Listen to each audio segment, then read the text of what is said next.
Let's go through 3 major lessons that I learned from the inspiring 30-something millionaires that I've interviewed on the show.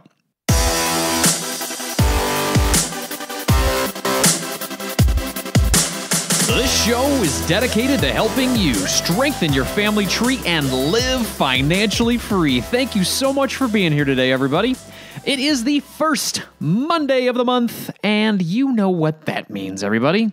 We're answering a question from the Marriage, Kids, and Money community.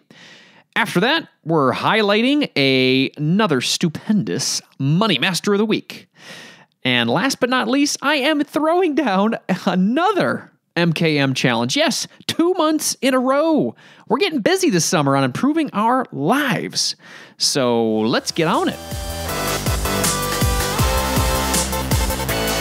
Our question of the month comes in from Whitney from California.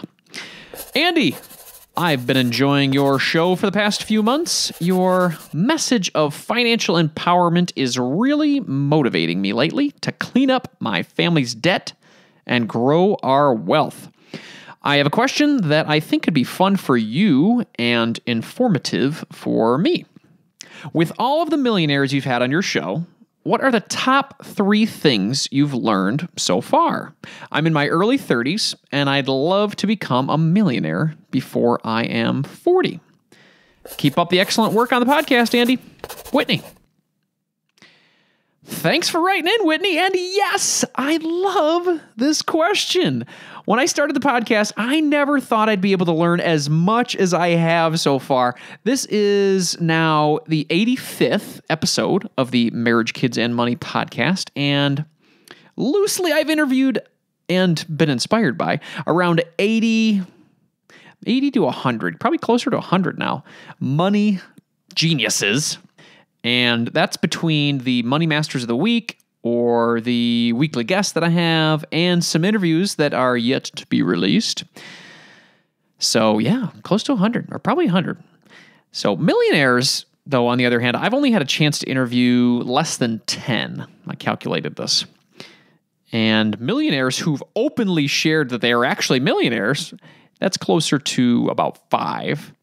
And then millionaires in their 30s, which is getting closer to the question you're asking, about 3. So it's kind of perfect. Let's go through 3 major lessons that I learned from the inspiring 30-something millionaires that I've interviewed on the show. Lesson number 1, keep investing simple. From Scott Allen Turner in session number 1 on October 23rd, 2016. This self-made millionaire helped me to understand that investing does not have to be complicated. No day trading, no individual stock picking, no fancy annuities. If it's not simple and you don't understand it, then stay away from it. Scott recommended investing in low-cost index funds through companies like Vanguard, Fidelity, or Schwab. This recommended passive investing option is not only less complicated than active investing, there is now proof that it can beat out the performance of active investing. In 2007, Warren Buffett made a $1 million bet with some big hedge funds that passive index fund investing would beat out their active investing over a 10-year period. So 2007 to 2017. And guess who won? Oh yeah, Warren Buffett and the charity Girls Inc. that he gave all of that money to. So that makes sense. Index funds also help you to keep your fees extremely low. They are well known for having fees that are like 80 to 90% lower than a typical mutual fund. And since index funds mirror major market indices like the S&P 500, your portfolio will be highly diversified. So, do as millionaire Scott Allen Turner does and keep investing simple. Lesson number 2, create multiple streams of income, from Grant Sabatier in session number 41 on July 30th, 2017. Now, Grant's story is incredible. You got to go back and listen to this one, Whitney. In short, he became a millionaire before his 30th birthday no inheritance, no free ride, and he had a starting balance in his bank account of just $2.26. I learned a lot from our interview last summer, but the main lesson that stuck out to me was that he grew his wealth by diversifying his income. He had a full-time job in digital marketing, making around $50,000 a year, and that was income stream number one. He then started building websites and providing digital marketing services as a side business as well. And this grew his income to $400,000 in a year. Grant also began investing in, you guessed it, passive index funds. See the connection here? He grew another income stream through blogging, and then so on and so on and so on. Voila, millionaire. This income stream diversification became a lifelong practice for Grant and has served him well. And a really great bonus of this approach is that if for some reason one of your income streams dries up, you're supported by all the other ones. So do as millionaire Grant Sabatier does and create multiple streams of income. You like this, Whitney? It's getting good. Number 3, lesson number 3, build your career and salary from Liz Gendro in session number 82 on May 13th, 2018. I'm always motivated by exciting stories about entrepreneurs who went out on their own and built some incredible company or service or product that people just love. It's alluring, these stories you hear. And I always thought that I have to do something like that to build wealth. Liz helped me to think twice about that notion. You could become a millionaire by growing your salary and your career right where you are. You don't need to invent the next mind-blowing app or become the next Steve Jobs.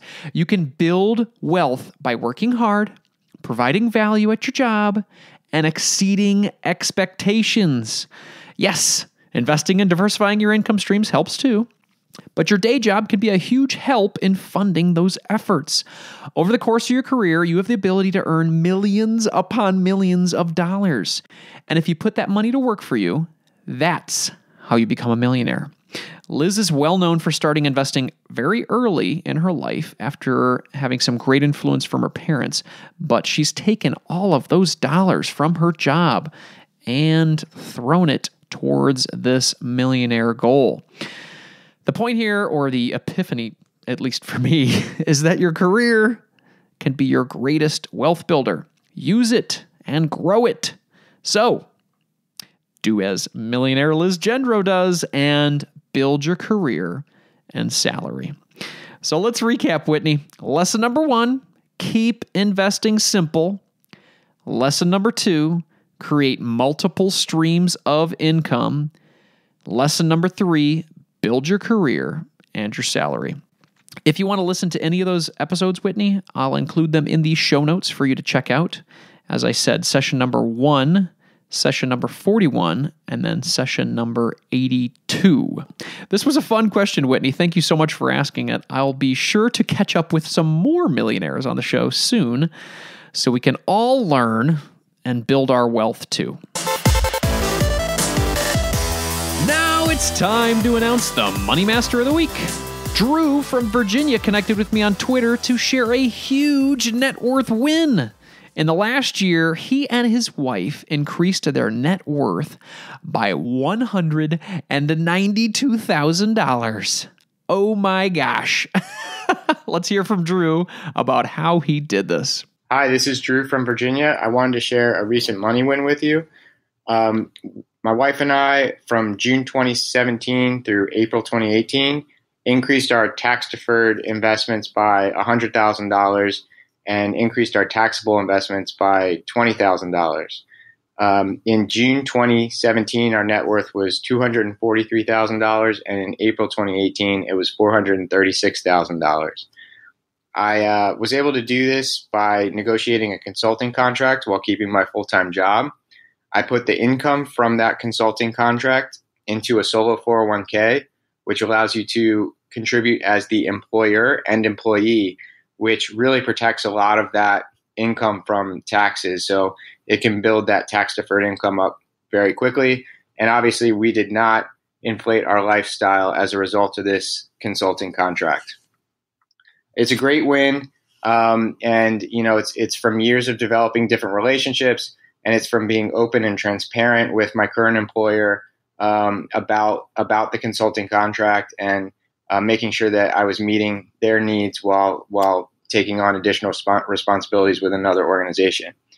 I'd love you to visit me at my blog, fintrovert.com, FINTROVERT.com. Thanks a lot, everyone. This is a perfect win for our conversation today about how to become a millionaire. When Drew and his wife got married, their net worth was $243,000. And now, just 1 year later, they are at $436,000. Holy net worth growth. Good gosh. As Drew stated, the majority of his net worth growth came from taking advantage of tax-deferred retirement vehicles like 401ks, and in his case, the solo 401k for his side business. After reading more on his blog that he mentioned, Drew is hitting on all of the lessons we just spoke about with Whitney. Number one, he's keeping his retirement investing simple with index funds. Number two, he's diversifying his income streams with a side hustle. And number three, he is growing his salary at his W-2 job. And when you combine this with his wife's efforts, you get a couple that will be millionaires in no time. You can follow Drew and learn more about his path to building wealth at FIintrovert.com. That's FIintrovert.com, as in financial independence. Drew, thank you so much for connecting with me and sharing your huge win. Congratulations for being our Money Master of the Week. Do you have a recent financial victory that you want to share on the show? I would love to hear from you, everybody. Just reach out to me at Andy@MarriageKidsMoney.com or leave me a voicemail like Drew did at MarriageKidsMoney.com/voicemail. These stories really inspire me and all the people who listen to this show. You know I'm all about self-improvement, so let's bring on another MKM challenge. This month's challenge pairs up well with our discussions today. Following this podcast, I challenge you to start tracking your net worth and set a goal for 1 year, 5 years, and 10 years. And I'm going to join in as well. I've been tracking my net worth and using this platform to motivate me to grow it. As I've talked about many, many times, self-proclamation encourages me to hit my goals. That's part of the reason I'm doing this show. It really motivates me to talk to you all and put my goals out there. So where do we begin with this challenge? Let's first define net worth, because I didn't know what the heck net worth meant when I started tracking mine. So what is net worth? Net worth is calculated by adding up what you own, your assets, and subtracting what you owe, your liabilities. So your assets could include your cash savings, your retirement savings, your home, and even your car. Your liabilities could include your student loans, your car debt, your mortgage, and maybe even some money you owe your family. Let's say you have $300,000 in assets and $100,000 in liabilities. Your net worth is $200,000. Or in my case, when I started tracking in 2010, we had around $150,000 in assets and $200,000 in liabilities. That would be a negative $50,000 net worth. That's where my wife and I were when we got married. We were broke. I'll post a link in the show notes for everyone to see our journey from that negative $50,000 status to where we are today at $750,000. So an $800,000 swing in about 8 years. Lots of work to get there, and I'm really proud of the partnership that Nicole and I have had to get to where we are today. So how do I track my net worth, you might ask? Tracking your net worth can be done easily on just a personal spreadsheet if you want. Periodically, you can calculate the numbers we just talked about, assets, liabilities, and find out what your net worth is. Or you could use my favorite net worth tracking tool called Personal Capital. This application is free, awesome price, and really intuitive. You can sync up all your accounts, and Personal Capital just tracks your net worth for you. You can go on their app and check it like crazy every day, like some people do. But yeah, no, it's an easy tool. You can go on and check your net worth at your convenience, and periodically you can set some dates where you say, hey, I'm going to check this once every 6 months or once a year just to see where you are. And it's a great barometer to show you how you're building wealth. So if you want to use that tool and support this show, go to marriagekidsmoney.com/personal capital. That's marriagekidsmoney.com/personal capital. I would appreciate it if you guys use that link because that definitely supports this show. So what is a good net worth goal to set, you might ask? I would reply that that's completely up to you. When I make goals, I like to make them SMART goals: specific, measurable, attainable, relevant, and time-based. So let's not just say, I want to become a millionaire. That's not specific enough.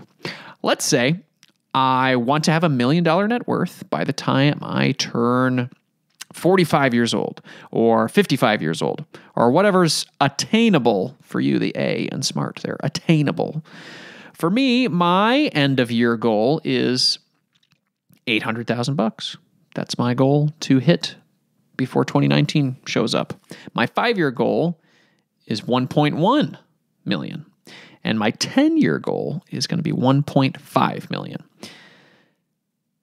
Is it going to be easy? No. I got to keep doing all the things I've been talking about. I got to keep tracking my money. I have to keep taking advantage of tax-deferred savings. I got to do all these important things to build this net worth. There are some folks that are listening to the show that are in the multi-million-dollar net worth range, and there are some folks that are in the negative net worth range, like where I used to be. I've had a chance to chat with a lot of you. So no matter where you are, just set a goal today to improve your position. The more wealth you build, the more security your family will have, and the more you'll be able to pursue your true passions in life. So let's do this together. Let's set a goal. So what actions can we take today to improve our net worth? I want to give you 7 actions that you can do today, depending on where you are in that area. You could have the negative net worth. You could be a multimillionaire. A lot of these work for everybody. So number 1, practice living on a budget and monitoring your money each month. You hear me talk about this constantly with our budget parties and my just love and affection for tracking your dollars. So that's number 1. Number 2, pay off credit card debt as fast as possible and pay off your balance every month going forward. Make a commitment. Do not live with high interest debt. Credit card debt could just get you. Number 3, lower your fees in your 401k or your IRA or any of your investing accounts with services like Bloom or Personal Capital Fee Analyzer. These are some great tools you can use. marriagekidsmoney.com/Bloom. That's 3 O's, BLOOOM. That will help you track your 401k fees, and it'll help you lower them down and give you good options. Personal Capital Fee Analyzer, like I said earlier, is a great net worth tracking tool. It also takes a look at your the fees that are in your investment portfolio. So again, marriagekidsmoney.com/personal capital for that free tool. Number 4, decrease your living expenses and save more with the difference. That's a simple one. Number 5, get clear with your supervisor at work about what your objectives are for the year and exceed them. A proven record of success at your job is the best way for you to score that next raise. Number 6, start an income-producing side hustle that brings you joy and money. Number 7, reduce your tax burden by utilizing tax-advantaged retirement accounts like Drew did. 401k, IRA, solo 401k, HSA, SEP IRA. There are so many options, and when you're paying less taxes, that just puts a smile on your face. And it also builds your net worth. So that's it. Let's get it done, my friends. You have the knowledge, and you have the free online tools to help you track it through Personal Capital. All you need now is your why. At this point, you might be saying, Why should I want to become a millionaire? Or why do I want to grow my net worth? That is the best question to ask, because when you ask great questions like that, it helps you to seek out the best answer that fits your life. For me, I want to become a millionaire because I truly believe that as I grow my wealth, I will grow my time freedom. I will be able to do more of what I want, when I want to, and with whom I want to do it. Being there for my kids as they grow is at the top of my list. And outside of that, contributing to work and causes that truly bring me joy, regardless of the pay, would be freeing. Honestly, $1 million, $2 million, or just even a $2,000 net worth, they're just numbers. They mean nothing until you give them meaning. Utilize things like a dream statement because they can be a lot more compelling because they move you personally. Things like, when I'm a millionaire, my stress level will decrease because I know my kids are provided for. Or, when I reach a $500,000 net worth status, I will have a debt-free life and owe zero payments to anyone. I won't owe a dime to anyone. Or at the $2 million level, I will be able to start a scholarship for kids who need a shot at college that don't have a chance without support from folks like me. That'll make me feel like I'm truly contributing to society. Those are some powerful statements. Those are some ways to tie your motivation, your why, with your net worth goal. And I think it'll drive you to success even faster. So that's it. The challenge has been laid down. Who is in? Email me at andy@marriagekidsmoney.com or send me a voicemail at marriagekidsmoney.com/voicemail. Oh, and just a quick update on our MKM challenge from last month. Nicole and I have officially become average. We are average givers. We are now giving at the average rate of an American citizen. That might not sound like a lot, but based on where we were just like 4 weeks ago, we've essentially doubled our annual giving, and I'm thrilled about it. I know there are a lot of folks out there that are doing the full tithe of a tenth, or there's some folks that aren't giving much at all. So as we talked about last month, look at where you are and see if you can give a little bit more. And that's what Nicole and I did. We're now supporting the following organizations that we feel passionate about. Feeding America, which is all about helping to feed the millions of folks in the United States that are going hungry every day. Thorn, which is an incredible organization that is helping to end child sex trafficking, which is disgusting that it even exists, but the fact that it exists highly in our country, I want to support organizations that are stopping that, as I have young children, and I can't imagine that being a situation that my kids would be involved in. Charity Water is the third one. I've spoken about that a little bit on the show, but they are creating wells all across the world and giving people who have dirty drinking water clean water. And that is one of the essential things that people need to live. So I'm all about that. The Malala Fund is brought about from Malala Yousafzai, which is an incredibly motivating individual who fought back from the Taliban to educate herself. And she was shot in the head because of it. And from that adversity, she has become an advocate for women's education globally. And it's beautiful. I mean, talk about a horrible situation to be in. And she has become a global leader to help females get the education they need to be empowered. It's beautiful. I love it. The Sandy Hook Promise. This is led by the parents from the Sandy Hook tragedy about bringing forth education and safety measures to help our children stay safe in schools and avoid gun violence. We are all about that with a 6-year-old and a 4-year-old in school. World Vision. This is an organization that Nicole and I have been supporting for, I think, 6 years now. We adopt 2 children. We've got John in Tanzania that we take care of. And we also have Naomi in Mexico that we have been supporting since both of our kids were born. And last but not least is our local church, Kensington, which is a great place that we've learned a lot and grown a lot as a family. And I get an opportunity to volunteer there. So those are the organizations that we've been funding and we are now giving more to. So shoot me a note if you have any giving updates that you want to share with me. I would love to hear how this challenge went for you. And if you have any other organizations that you feel passionate about, I'd love to hear about them.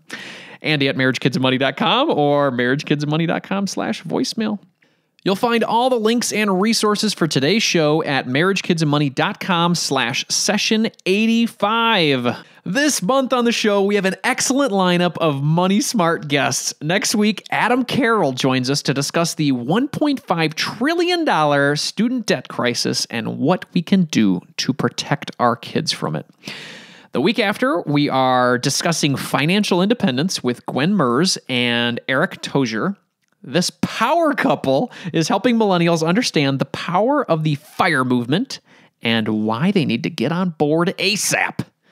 The following Monday, I'm chatting with Kanae Corder about the benefits of financial therapy for couples. We're discussing how a third party can sometimes help your relationship go from tragic to tremendous. June will be a month of money magic, my friends, so do not miss an episode. If you're not currently subscribed, please do so today at Apple Podcasts or Stitcher or your favorite podcast player, whichever one you use. Also, please consider leaving me a review on Apple Podcasts or Stitcher as well. These reviews are a huge motivator for me, and they help other people consider the show. Here's an awesome one from Christopher. I have recently discovered the Mini Personal Finance podcast during my drive to and from work. What strikes me is how many of the hosts and guests of these podcasts do not have kids. I find myself yelling at my phone or smart speaker about how I could do all of these FI/FIRE moves so much earlier if I didn't have two wonderful children. I'm like you, a working dad with two children and a working wife. We do what we can by making smart home ownership moves, investing for our retirement, and 529 accounts. Will we be retired when we are 45 or 50 like other podcasts boast about? I don't think so, but we strive for it. Despite our best efforts, I know I can listen to your podcast and get a realistic, straightforward outlook on the many aspects of financial planning and family living you and I face. Chris, thank you so much for these motivating words. If you are feeling giving like Chris, I'd love to hear your feedback too. marriagekidsandmoney.com/Apple Podcasts or marriagekidsandmoney.com/Stitcher. Thanks again, everyone. I really appreciate it. In the spirit of growth and inspiration, I'm going to end the show with a quote today from Thomas J. Stanley. Before you can become a millionaire, you must learn to think like one. You must learn how to motivate yourself to counter fear with courage. You can do this, my friends. Carpe diem.